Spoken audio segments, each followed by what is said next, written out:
Bem, amigos, hoje meu convidado é o senhor Carl Gustav Jung, um dos co-criadores da psicologia moderna, ele que foi aluno e depois concorrente de Sigmund Freud, né? E que tem muito a dizer para a sociedade em que nós vivemos hoje. Eu não sou psicólogo, sou um tremendo curioso, um apaixonado e acho que convém buscar os autores no original, sabe? Porque a gente fica nesse telefone sem fio e eu acho que alguma coisa se perde. Vou dar um exemplo. Pode não parecer, mas 20 quilos atrás eu fui nadador. Sim, verdade.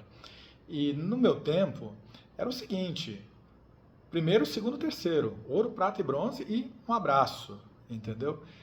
Hoje as crianças, todo mundo ganha, né? O último lugar tem lá a medalha de consolação. A criança pode faltar, não ir, não se interessar. Na segunda-feira vai estar lá a medalhinha esperando ela. Então quem está falando aqui é um leigo, né? Mas não me parece o propósito dos autores originais, sabe? A questão da conquista da maturidade, da jornada do herói, da individuação e tudo mais. Mas quem souber criticar, por favor, pode me falar.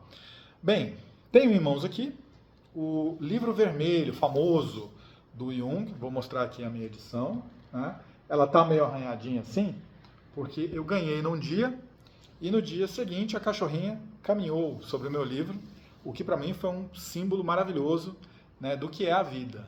Né? A vida, Milor Fernandes já tinha escrito, né, que viver é desenhar sem borracha. Bom, o que há de muito interessante nessa edição aqui, essa minha é da editora Vozes, acho que é a única que existe, é o seguinte, né? O Jung morreu na década de 60. Esse livro foi publicado pelos herdeiros em 2009, se eu não estou enganado, né? Ficou ali no conjunto ali do espólio, né, do professor, e ele não tinha publicado nem autorizado a publicação em vida. Por quê? São desenhos, um conjunto de mandalas, que ele fez enquanto jovem, né, ali nos 18, 19 anos, quando ele iniciou a vida profissional. Né? O que há de interessante com relação às mandalas, aqui de orelhada eu vou falar, é o seguinte: o Jung era filho de um pastor protestante que tinha um amigo que foi ser missionário na China, o Richard Wilhelm, né? Perdoem a minha pronúncia.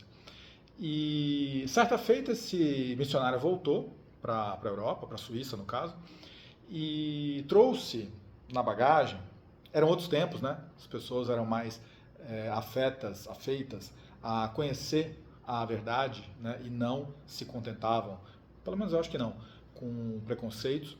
E coube ao Jung a honra de prefaciar o livro desse missionário sobre o I Ching, a primeira edição ocidental sobre esse oráculo chinês, né? Foi o Jung que fez o prefácio. E aí, nessa troca de ideias entre eles, o Jung ficou maravilhado com um fato narrado pelo amigo, que é o seguinte: ele trouxe, eu ia falando, na bagagem, várias mandalas. E quando o Jung bateu os olhos, ele se encantou com a coincidência, né, do fato de que parecia muito com as mandalas que ele desenhava. Provavelmente não tinha esse nome, né, mas com aquele símbolo, um redondo e um quadrado e cores e tudo mais. Né? Por que ele desenhava? Porque ele percebia que era um padrão entre os doentes mentais do sanatório onde ele trabalhava. Né? Essas pessoas faziam símbolos, ele também começou a fazer, era uma espécie de linguagem ali entre eles, né? Era uma maneira de ter algum ponto de contato com os pacientes, né? Eram aqueles desenhos. E ele percebeu que, segundo o viajante, segundo o amigo, os nativos, os religiosos do Tibete faziam isso também. Né? Claro, com outro propósito, mas enfim, eram mandalas. Né? E ele guardava mandalas na gaveta dele. Então aquilo tudo foi mágico. Né? E ali começou a dar o toque, ele sabe, o start, né, que começou a provocar o divórcio dele com relação à maneira como Freud encarava a psicologia, né? O Freud é muito mais cruento, né, muito mais seco, né, embora escreva muito bem, né? Quem nunca leu O Mal-Estar na Cultura não sabe o que está perdendo, né? O Freud é um tremendo autor. Bom, direto ao que interessa, né? Então, com relação a essa edição, que eu comprei de primeira hora, o preço não estava ainda pornográfico como hoje, a gente vai encontrar, vou mostrar aqui algumas mandalas. Então, por exemplo, olha, dá só o tempo de eu achar, eu separei ali os números, a mandala número 107. Então, muito baseado nos desenhos tibetanos, né? Então, vocês vão ver aqui, ó. Tudo bem. Outra mandala interessante. Mandala 154. E tem um texto também, viu, pessoal? Não são só as mandalas, não. Ele reproduziu aqui supostamente um germânico medieval, aqui, um trabalho artístico, né? Além de tudo, ele era um artista. Conseguem ver aí, ó?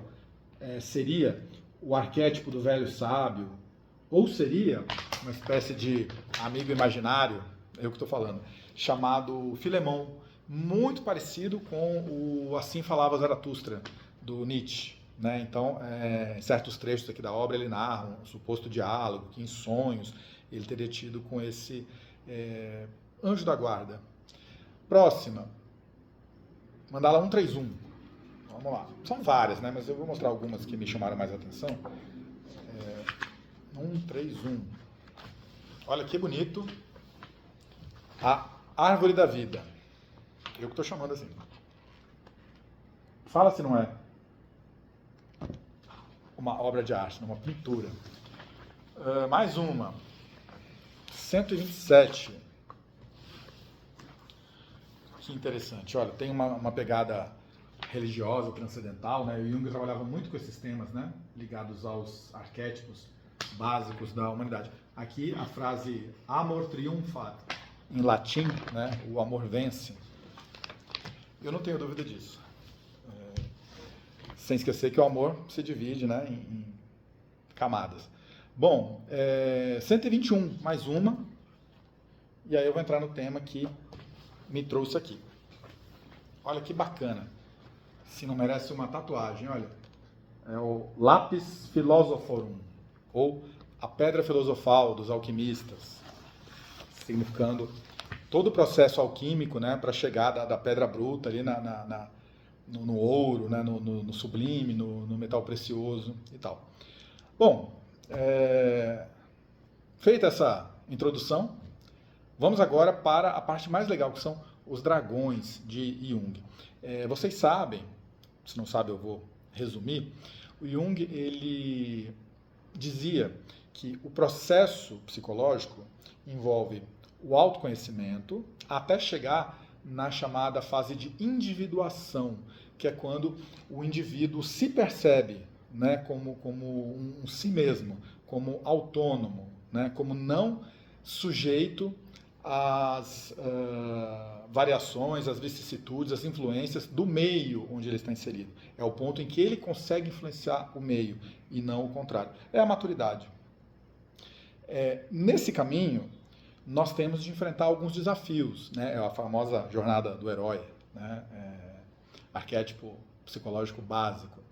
E esses desafios, muitas vezes, eles se materializam na figura da sombra ou do dragão, né? O que é o dragão? O dragão é um ente que promove a nossa evolução, né? Ele é um inimigo-amigo, ou um amigo-inimigo, no sentido de que você tem de enfrentá-lo. Né? Você tem que ser o cavaleiro que vai salvar a princesa e tem que enfrentá-lo, porque se você não enfrentá-lo, ele vai te atacar e ele pode te destruir. Você pode ficar preso na imaturidade, você pode ficar refém de pensamentos autodestrutivos. Então você tem de dar a cara para bater, entendeu? Bom, mas vamos explicar com as imagens que fica mais fácil. Vamos lá. Primeiro dragão. 54. Que é a literatura de peso, né? O tamanho do livro. Quem me conhece sabe que eu tenho vários defeitos, né? Contar mentira não é um deles, né? Então, é um livro de peso. Vamos lá, pessoal. Olha, o primeiro dragão, né? O dragão vulcão, dragão ali em estado bruto, começo da jornada, né? A natureza no seu estado mais agressivo. E aí? Né? Completamente amedrontador, de propósito, né? Para que a gente recue e não encare, o que é um ledo engano. Né? O que há para se dizer de original com relação a esse desenho é que, segundo eu li, infelizmente não tenho a fonte aqui para citar, mas me parece que aquele trecho da música Eu Nasci há 10 mil anos atrás, do Raul Seixas e o Paulo Coelho, tem um pedaço que fala assim: eu vi o sangue que corria da montanha, quando Hitler chamou toda a Alemanha. Baseado num sonho que está na autobiografia do Carl Jung, e tem a ver com essa fase aqui da guerra, né, da agressividade, da destruição pela destruição, sem propósito, né, aquela selvageria que está dentro de nós. É preciso muita cultura, né, uma capa de civilização para dar conta dessa barbárie latente. É isso que eu quero dizer. Bom, 119 nós vamos achar o dragão número 2, são 3. 119, olha aqui. Uma figura meio São Jorge, né, meio Sigmund, meio reconhecível, né, através de contos de fada e tal. É um dragão que se permite derrotar, né? Então, aquele primeiro muito avassalador, né? Esse aqui o personagem já saca a espada e vai, e ele percebe que ele consegue ferir o dragão. Sim, né? Essa é a proposta, entendeu?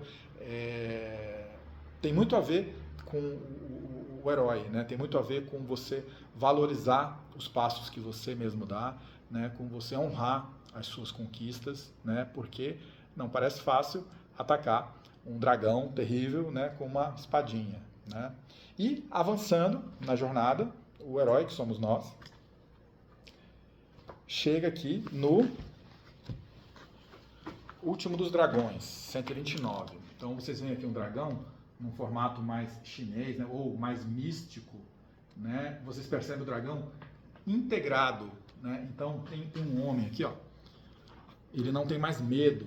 Olha, é como se ele conversasse com a figura do dragão, né, que uma vez derrotado, entre aspas, passou a fazer parte do repertório aqui do nosso cavaleiro, com o qual ele pode enfrentar a vida. Então esse dragão, ele se torna um aliado, né? E ele revela um sol, ou uma estrela, ou um tesouro, né? Enfim, né? Um prêmio pela luta a que você se propôs, né?